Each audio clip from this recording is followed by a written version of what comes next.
Now get Srila Prabhupada's books in ebook and audiobook form. Download the Transcend app.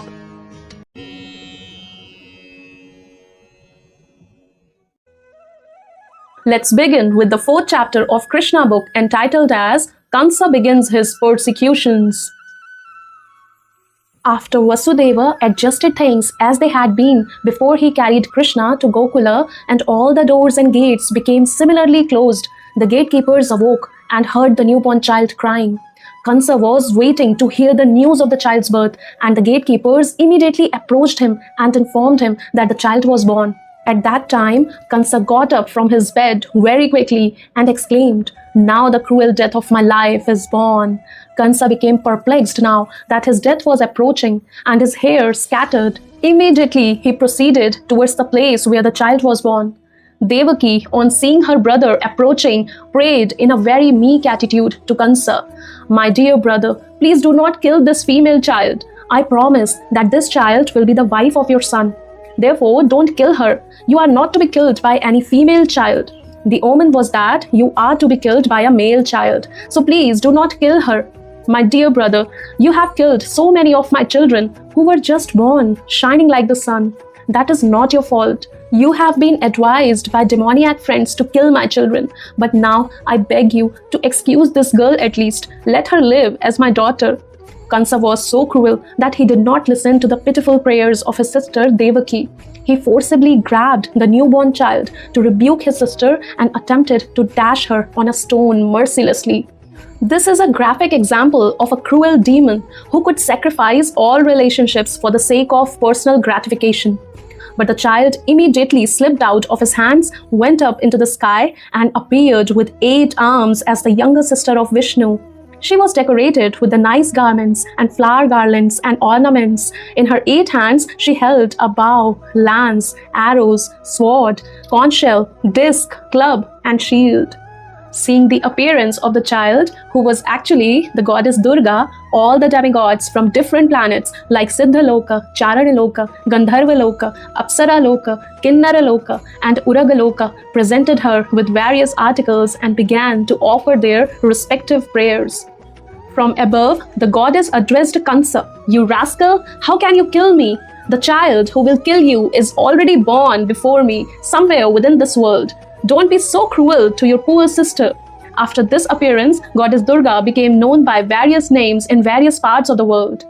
After hearing these words, Kansa became very much overwhelmed with fear. Out of pity, he immediately released Vasudeva and Devaki from the bondage of their shackles and very politely began to address them. He said, "My dear sister and brother-in-law, I have acted just like a demon in killing my own nephews, your children, and thereby I have given up all consideration of our intimate relationship. I do not know what will be the result of these envious acts of mine. Probably I shall be sent to the hell where killers of Brahmanas go. I am surprised, however, that the celestial prophecy has not come true. It is not only in human society that false propaganda is found, now it appears that even the celestial denizens speak lies. Because I believed in the words of the celestial denizens, I have committed so many sins by killing the children of my sister. My dear Vasudeva and Devaki, you are both very great souls. I have no instructions to give you, but still I request that you not be sorry for the death of your children. Every one of us is under the control of superior power, and that superior power does not allow us to remain together. We are bound to be separated from our friends and relatives in due course of time.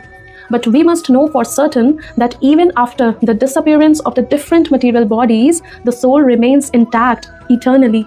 For example, there are many pots made of earthly clay, and they are prepared and also broken. But in spite of this, the earth remains as it is perpetually. Similarly, the bodies of the soul under different conditions are made and destroyed, but the spirit soul remains eternally. So there is nothing to lament over. Everyone should understand that this material body is different from the spirit soul. And so long as one does not come to that understanding, he is sure to accept the process of transmigration from one body to another. My dear sister Devaki, you are so gentle and kind. Please excuse me. Don't be aggrieved by the death of your children, which I have caused. Actually, this was not done by me. because all these are predestined activities. One has to act according to the predestined plan, even unwillingly. People misunderstand that with the end of the body, the self dies, or they think that one can kill another living entity. All these misconceptions oblige one to accept the conditions of material existence. In other words, as long as one is not firmly convinced of the eternality of the soul, one is subjected to the tribulation of being killer and killed. My dear sister Devaki and brother-in-law Vasudeva, kindly excuse me the atrocities I have committed against you. I am very poor-hearted and you are so great-hearted, so take compassion upon me and excuse me. While Kansa was speaking to his brother-in-law and sister, tears flowed from his eyes, and he fell down at their feet. Believing the words of Durga Devi, whom he had tried to kill, Kansa immediately released his brother-in-law and sister. He personally unlocked the iron shackles and very sympathetically showed his friendship for his family members. When Devaki saw her brother so repentant, she also became pacified and forgot all his atrocious activities against her children. Vasudeva, also forgetting all past incidents, spoke smilingly with his brother-in-law. Vasudeva told Kansa, "My dear fortunate brother-in-law, what you are saying about the material body and the soul is correct.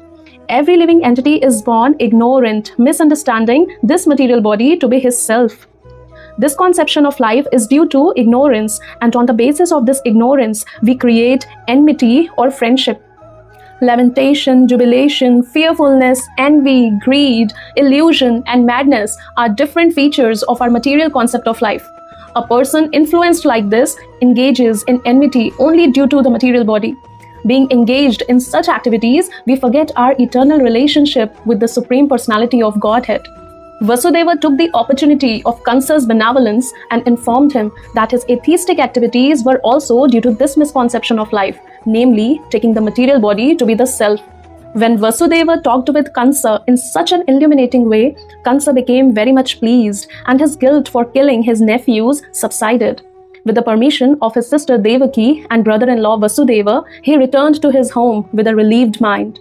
But the next day, Kansa called all his counselors together and narrated to them all the incidents that had happened the night before. All the counselors of Kansa were demons and eternal enemies of the demigods, so they became depressed upon hearing their master speak of the night's events. And although they were not very much experienced or learned, they began to give instructions to Kansa as follows. "Dear sir, let us now make arrangements to kill all children who were born within the last 10 days in all towns, counties, villages, and pasturing grounds. Let us execute this plan indiscriminately. We think that the demigods cannot do anything against us if we perform these atrocities. They are always afraid of fighting with us, and even if they wish to check our activities, they will not dare to do so. Because of your immeasurable strength, they fear your bow.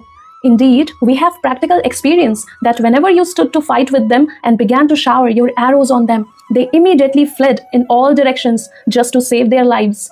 Many of the demigods were unable to fight with you, and they immediately surrendered themselves unto you by loosening their turbans and the tufts of hair on their heads. With folded hands, they begged you to spare them and said, 'My lord, we are all afraid of your strength. Please release us from this dangerous fight.' We have also seen many times that you would never kill such surrendered fighters when they were all fearful, their bows, arrows, and chariots broken, forgetful of their military activities, and unable to fight with you. So actually, we have nothing to fear from these demigods. They are very proud of being great fighters in peacetime outside the war field. But actually, they cannot show any talent or military power on the war field. Although Lord Vishnu, Lord Shiva, and Lord Brahma are always ready to help the demigods headed by Indra, we have no reason to be afraid of them. As far as Lord Vishnu is concerned, he has already hidden himself within the hearts of all living entities, and he cannot come out." The demons continued to say, "If there is some disease in the body which is neglected, it worsens and becomes incurable. Similarly, when one is not careful about restraining the senses and lets them loose, it is then very difficult to control them. As far as Lord Shiva is concerned, he has renounced all activities. He has already entered into the forest. And Lord Brahma is always engaged in different types of austerities and meditation. And what to speak of Indra? He is a straw in comparison to your strength. Therefore, we have nothing to fear from any of these demigods. But we must not neglect them, for the demigods are our determined enemies. We must be careful to protect ourselves. To root them out from their very existence, we should just engage ourselves in your service and be always ready for your command. Therefore, we must now be very careful of the demigods before they get too strong to be subdued. The foundation of the strength of the demigods is Lord Vishnu, because the ultimate goal of all religious principles is to satisfy him. The Vedic injunctions, the Brahmanas, the cows, austerities, sacrifices, performances of charity, and distribution of wealth are all for the satisfaction of Lord Vishnu. So let us immediately begin by killing all the Brahmanas who are in charge of Vedic knowledge, along with the great sages who are in charge of sacrificial ritualistic performances. Let us kill all the cows, which are the source of butter, which is so necessary for performing sacrifices. Please give us your permission to kill all these creatures. Actually, the limbs of the transcendental body of Lord Vishnu are the Brahmanas, the cows, Vedic knowledge, austerity, truthfulness, sense and mind control, faithfulness, charity, tolerance, and performance of sacrifices. Lord Vishnu is situated in everyone's heart and is the leader of all demigods, including Lord Shiva and Lord Brahma. Therefore, we think that to persecute the great sages and Brahmanas is to kill Lord Vishnu. Thus, being advised by his demoniac ministers, Kansa, who was from the very beginning the greatest rascal, decided to persecute the Brahmanas and Vaishnavas.